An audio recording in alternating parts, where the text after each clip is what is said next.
What are some anti-patterns that you have seen in this space? Some anti-patterns in product. Um, we just talked about being positive. Here I am. The some of the anti-patterns I've seen is, and it's not.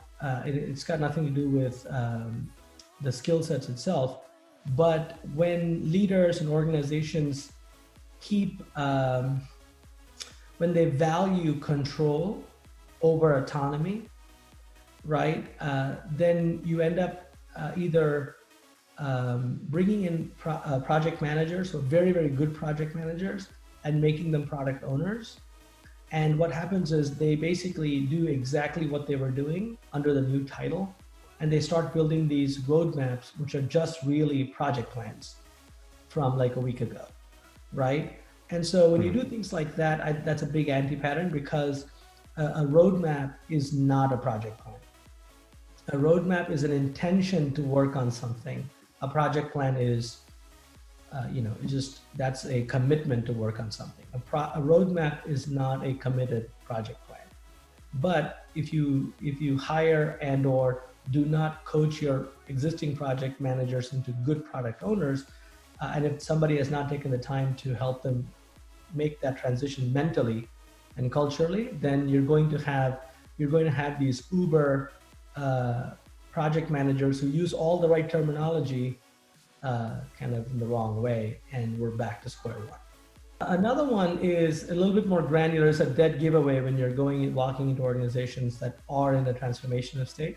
All you have to do is open up and read a few stories.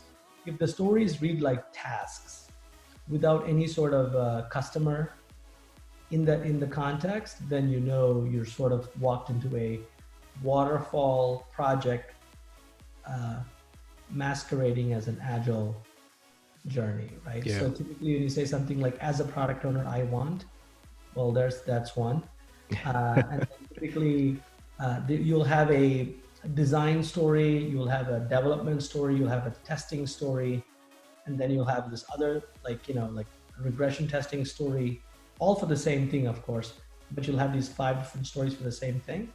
That's a giveaway that people are all sort of going to their corner and not coming together and collaborating against the story, versus they're all kind of taking their piece, going to a corner, working on it, and then throwing it over to the next person, and then they pick up and run, right? That's right. So that's again, that's what project managers do really well. They separate, they task it out, they reduce the risk, and they watch it, right? And it's good.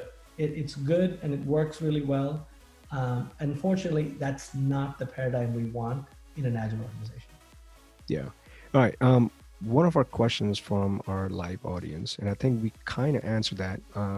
Well, it has a little bit extension to it. What's the difference between BAs, which is business analysts, product owners, PMs, and project management managers in agile world? And are product managers the same role for product marketing and product solution? And is it fair to say product manager are proxy solution designers? I Ooh, think it's a big question. that's a lot. Yeah. So, how about we just answer the first part separately, and then we'll see if we can tackle Hmm. this. The first one is, what's the difference between a business analyst, a product owner, a project manager? And I forget the fourth saying in there, but we sort of get the idea, right? It was so for that part, a business analyst is a great role.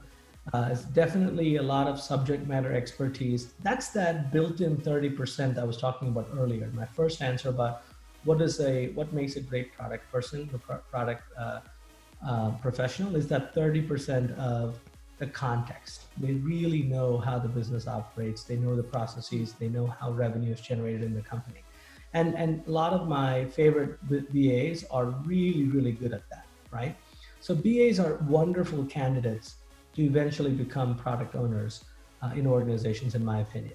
I've had the pleasure of converting a lot of BAs into really successful product managers and product owners. The skills that they miss from a BA to a product person is the experimentation, the design of experiments, the customer empathy, the customer, the hard listening skills, and some level of prototyping, and solution building is what they miss, and that's what you have to sort of give them to help them transition over. Yeah. Project managers, and we've had this is a long discussion, right? So it's been around for years. Do project managers make better scrum masters, or do they make better product owners? There is no right answer to that because it depends on the person. If the person's passion is to to build and to see something through, then they'll make good product owners, right? But again, they will have to build, I mean, they're just a person, right? A person's, they're flexible, they can always learn new things. So you have to say, okay, I'm glad that you're a project manager. Hopefully you had some business context and company context. That's all I need you to bring with you. You are not in charge of the work. You're in charge of the why, the work, the team is in charge of the work. So you have to help them unhook all that command and control behavior when they take over this new role. Um, so yeah, so that's what makes those are the differences, if anything, right? Yeah. And Right. that's go ahead. Oh yeah, and so the one positive that project managers have is they're awesome at communication. Good ones, of course. Good ones are Right. great at communication. They keep everybody in the loop. Those wonderful emails, those wonderful decks that they send out to show you progress of where everything is. And so good product owners who come from the project management background really excel in the S2s, S3s. They send out really good communication. So I said, yeah, I'm like, bring all those skills with you. You'll always need those, right? So it's not always a negative to transition from a project manager to a product owner. That's true. I mean, but see, here's the thing. I mean, at least in my experience, I have seen a lot of people who had the background of project managers. It's very hard for them to give control and be a servant leader, Mhm. or become, a scrum master or a product owner. I don't know if you have seen something like that. And also, like the very good point that you brought up is, they have a very good skill of communicating, right, and keeping everyone up to date. And from what I've seen, a lot of times, not every time, is people get upset about over communication. That Mhm. people who have been project managers, they over communicate, and everyone either stop seeing their emails or start getting frustrated with that. I don't know if you came across anything like that. As an anti-pattern, I can personally have not come across anybody who has over communicated to a point that it was a turnoff. Gotcha. However, I have seen anti-patterns of communication themselves that are turnoff. What I mean by that is when the communication is not clear, and it's very statusy, meaning there's a lot of red, blue, green, rag status type setup, and you really can't tell if you can make a decision based on that communication. So if you see a piece of communication and you can't make a decision on it, in my opinion, that's not a good communication, right? It can be pretty, it can have all the right fonts and great grammar, but if you're not saying, I'm impeded, I need the following, and I need somebody to own this, Right. uh, then it's a bad communication. If it's a one-liner in Slack and it gets the right attention, that's a great communication. So when I mean by communication, I'm talking about the outcome. Like if you can quickly explain the problem, and in Agile, you don't have to say what you have done about it because, and this is an anti-pattern. I just have to harp on this for a second, if you allow me. Um, that is that when you go to the S2s and S3s, and this is a big anti-pattern for the leaders who are listening. When somebody says we have an impediment, XYZ, we're blocked because vendor, we're blocked because another team, what have you. The worst thing you could do to undo all your Agile journey is by asking, okay, what have you done about it? That is the worst thing you can do, which unfortunately I do hear from a lot of my clients and friends that that does happen a lot. So people quickly ask the question, why should I bring up an impediment? If you're going to ask me what I've done about it, why bother bringing it up, Yeah. right? Versus great leadership will say, okay, I'll own that.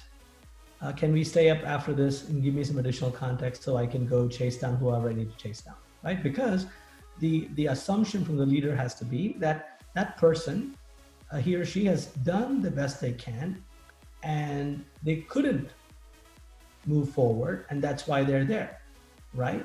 When you ask a question like, well, what have you done about it, it almost says that, well, I know you're lazy or you're not good at your job, so I'm just going to sit here and grill you on what you have done, right? And it comes across extremely poorly, and that's something we should avoid at all costs.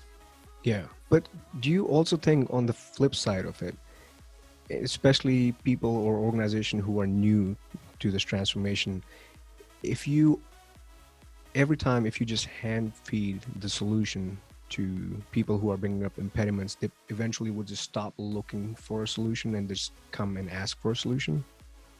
No, I don't think that typically happens. Again, it comes back down to your assumptions, right? If your assumption is people are doing their very best and we are here to serve them.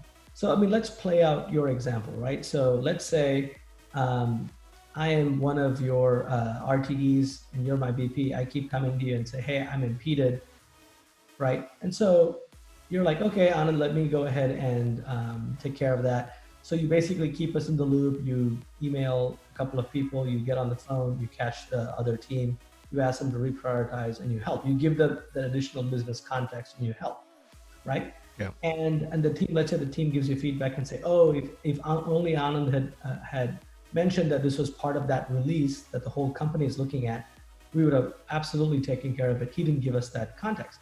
And part of your responsibility is to give me that feedback, to say, hey, That's right. I think you missed the importance of this release, and you missed it. You had an opportunity to explain the importance of this. So next time, please take a moment to really understand what's in this release, and then communicate it that way, right? And so again, this is that investment, right? So let's say I keep failing at this, right? 3, 4, 5 times.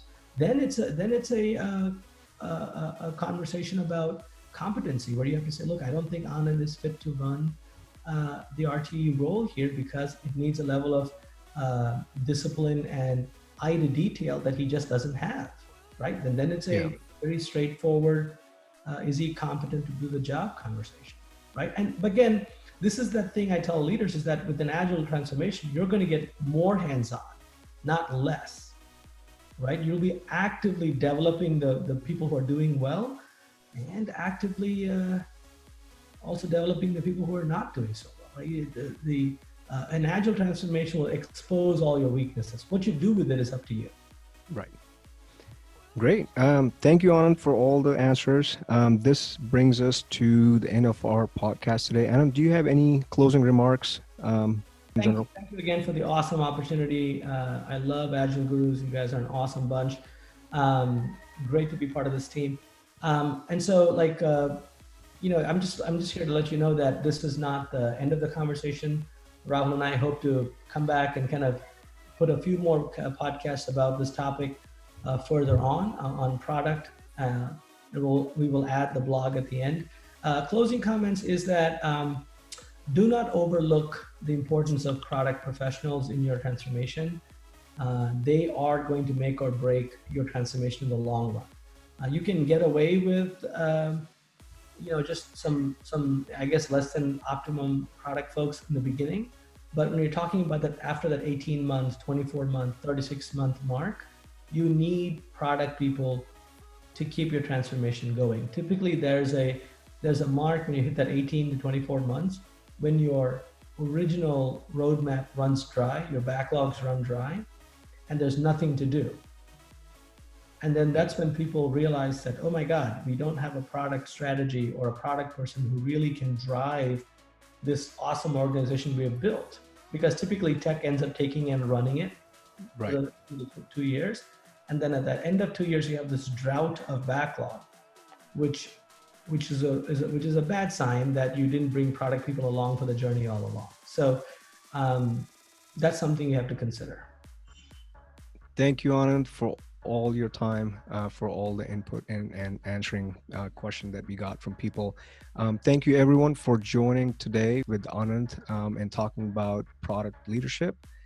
that being said, we'll see you next week. If you have more questions or if you have more topics you want us to talk about, or if you want to participate and be a guest speaker with Agile Talks, feel free to contact me at rkmyagilegurus.com, and we'll see you next week. Thank you, guys.